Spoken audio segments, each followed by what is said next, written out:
It is Lady Bird, but for weird people.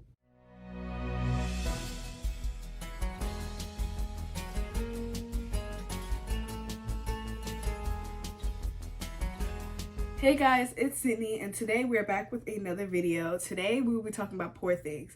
Now, I know I put out a poll, and when I put out the poll, when I was filming the video, Beyonce was winning. But by the time I took the poll down, Poor Things won. So I'm giving y'all the Poor Things video because y'all voted on that, and also I listened to Cowboy Carter last night. Changed my life. That needs a whole video by itself. So I'm going to give y'all that next week, probably. So, yes, this is going to be my review of Poor Things, what I thought about it. I'm going to give a little plot summary. It's not going to be like an in-depth one. If you want a video essay, go watch somebody that make video essays, or watch my Literally Me video. That's kind of a little video essay, but I don't know.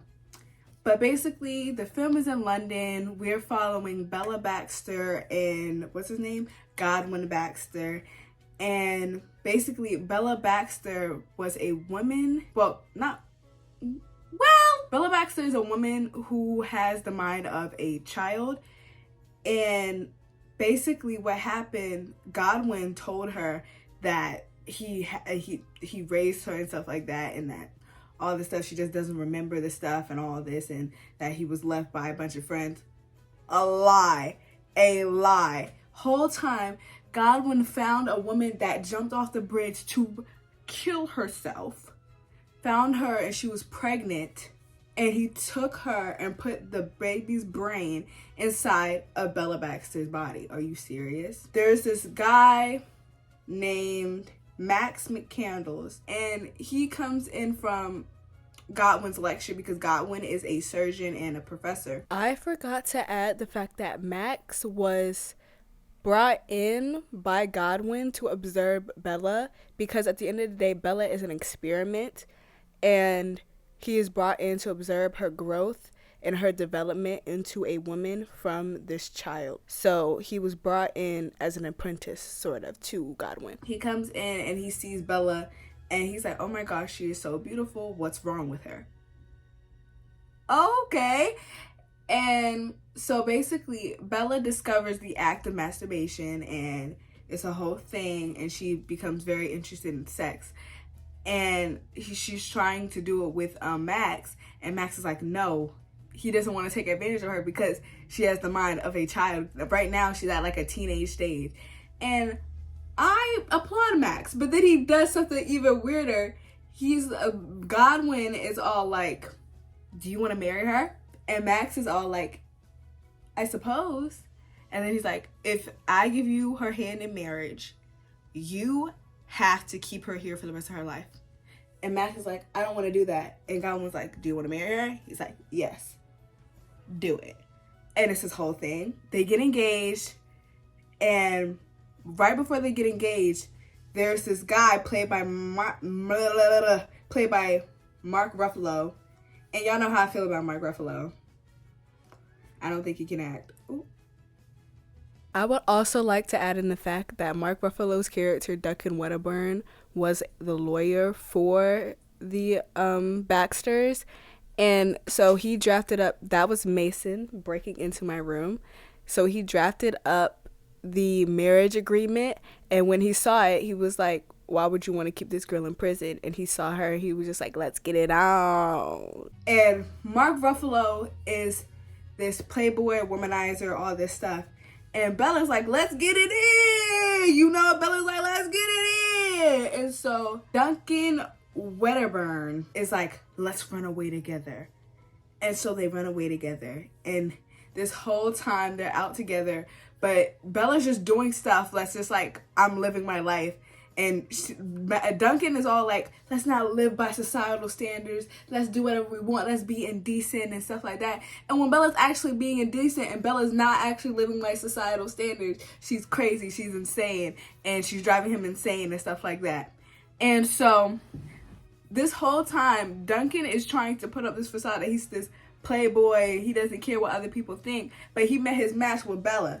And that's why I like Bella, because that's just how she is, because she's still learning to be a person. And Duncan tried to take advantage of her naivety. And he tried to take advantage of that. And the whole time, she's like, I clocked that. They go on this cruise. By the cruise, she's already upset with him. She doesn't like him. He's being really weird. He's really attached to her. And is being really controlling over her. And she gives away all this money that he won at a casino. He's mad. They kicked off the cruise because he can't afford to be on the cruise because he gambled all his money. And it's this whole thing. So when they get kicked off the cruise, I believe they're in like Paris. By that time, her and Mark Ruffalo are full on beef and she's tired of him. She broke up with him. She's tired of him. And so I keep calling him Mark Ruffalo because Duncan Wedderburn is really unserious. I can't do it. But basically, because of that, Bella starts being a prostitute, okay? She goes into a brothel and she's like, we need money, so she gonna pop it for it, okay? And so she comes back to Mark and she's like, yeah, I just popped it for some money. And he's like, you popped it for some money? He goes crazy. He goes ballistic and all this stuff. Mind you, she don't even like him at this point, so she really don't care. And so she's like, okay, leave. And so they leave and she gives him a bunch of money to leave her alone. Well, actually, not to leave her alone, but she pulled it out. She was like, let's go home or something like that. And he takes it from her. He's like, da-da-da-da. Whole time he don't leave anyway. He's begging for her to stay and stuff like that. He made me so mad. Bro. But that's not the point. But while Bella is away and all that stuff, Godwin gets sick. He has cancer and he gets like a tumor. Bella comes back after her whole prostitution stint and she comes back and Godwin's about to die and stuff like that. Basically, to get back at Bella for leaving him and stuff like that, Mark Ruffalo finds out who... Oh, I forgot to mention this. It's actually really important. While Mark Ruffalo and Bella were out, she was getting recognized by people that knew who Bella was in her past life. They were like, Victoria? Victoria? And Bella's like, I don't know who Victoria is. And so basically, Mark put that together. He was like, oh, I got your tea. He finds who she was previously married to and she tells them. And she was previously married to a general who was actually like insane. If you thought that Godwin was insane, if you thought that Duncan Wedderburn was insane, this man is psychotic. And then during this time when she comes back, this is when she finally learns who she is in Victoria. And that's when General Alfie comes in. And that's when all of it happens, when she was about to get married to Max. Because she came back, she got married to the man. Because that's what the plan was. She was like, let me go explore, I'll come back, I'll get married. So when she gets married, Alfie comes in and he interjects the wedding. Bella's like, okay, I'll go with you. And Max is like, what? And Godwin is like, what? And it's a whole thing. But basically she goes with him. He's abusive. She figures out why Victoria wanted to kill herself. And it's crazy. She shoots him in the foot. And she's like, okay, we have to perform surgery on him. Somehow his brain gets a go put into it. That's the end. And then Godwin dies. That's the end. Now, you may say, Sydney, what went on? I don't know. And I'm going to be honest, that is the best description I can give you. I'm going to be honest. Like, you can only get the full, real experience from watching this movie. This movie was so excellent and so amazing and so funny. This movie was so funny. Like, I was literally laughing out loud. And the thing is, when I watch movies, I barely laugh out loud. Like, I'll do a little chuckle. I'll do a little, that was funny. But the only, like, content on TVs that I watch that makes me laugh out loud is Modern Family. It was really funny. I feel like it critiqued how sex is valued in society and how people are so scared of it and how it is viewed for children, especially. As a teenage girl, I see the way sex is in my community, in my youth group. Aw, Mason. How sex is used in my community, in my age group, and how people are either hypersexual or insane. How when you straight up ignore it, it festers and it gets worse. Because if somebody really sat down with Bella and explained why things are the way it is, because when they explain it to her, it's almost like oh, that's just how it is. That's how it is. That's how it is. That's just the explanation. Like, that's how society is. Like, you can't do this because that's how it is. And it really makes you think about it from a child's perspective, and a child that is living in a woman's body. Think of that. Like, that is exposed to stuff that a woman would endure with none of the experience of a woman. Like, and it also speaks to how the internet operates, and how there are a lot of young people on the internet and young children on the internet that are experiencing things that only an adult would experience normally, and how that affects them, even though it's not directly affecting them because most of the content isn't directly for them. They're still experiencing that. I feel like I'm actually the first generation to grow up with the internet. Like, I mean, I wasn't personally on the internet at age 2. However, I know people that were. I also heard that the book is even better, but I don't know if I could read the book.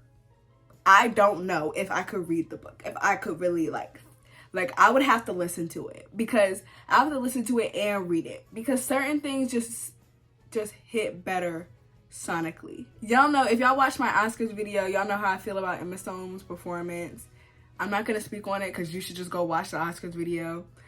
Willem Dafoe did really good too. Like, when he came up on screen, I was like, whoa, Willem Dafoe is in this. I did not know. I did not. I also would like to say that this movie is not as weird as people think it is. Like, there are certain things where it's just like, oh, this is really weird. But I have watched weirder things. Have y'all watched The Piano Teacher? That movie is not good, but it teeters along the line of this. Like, I feel like The Piano Teacher was going for what Poor Things was going for, but instead of it being a grown woman trapped in a child's body, it is a grown woman trapped in a repressive state of sexual being. I don't know if I said that correctly, but y'all know what I'm trying to say. Yorgos Lanthimos cucked. He cucked. And I just really liked it. And I feel like it was a great coming of age story, because that is what this is. This is a coming of age story. It is a dramedy.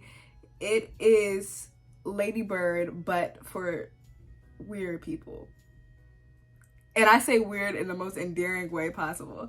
So that's all I have to say. I feel like I'm saying the same thing over and over again, because this movie was excellent. Like, my review, my synopsis cannot compensate for actually watching the movie. Like, just go watch the movie. It's on Hulu, so just go and watch it. Anyway, guys, thank you so much for watching. Make sure you like, comment, and subscribe. Follow me on Instagram and Letterboxd, both Blonded Sydney, and I will see y'all in the next video. Bye, guys!